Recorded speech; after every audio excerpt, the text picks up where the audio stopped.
मयूर म्हणली काय औषधाची बादली चेक कर, तर तो वास घेऊनच चेक करायला लागला. अरे म्हणलं बोलशीन बिलशीन बाबा, पडशीन चक्कर येऊन येतं.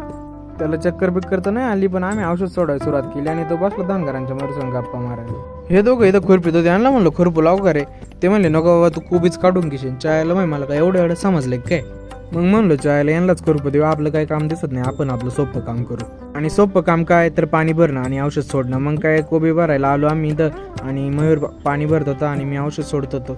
याला म्हणलं जरा वाघावानी करून दाखवते, भूतावानीच करून दाखवलं. आणि हिचा ना जरा म्हणलं शूटिंग घेऊ, तर ही हसायच लागली. सायंकाळची वेळ झाली होती आणि इथं जेवत होती वाट्यावर बसून आणि आम्हाला इथं शिपायला. मग आम्ही आलो शिपायला. पप्पा म्हणतात संध्याकाळी शिपलं ना चांगलं असतं. शिपून आल्यावर मयूर इथं फ्री फायर खेळत होता, त्याची पण व्हिडिओ घेतली आणि त्याने काय पट्टा हेडशॉट दिलाय. तुम्हाला व्हिडिओ आवडत असेल तर लाईक आणि शेअर करा ना राव.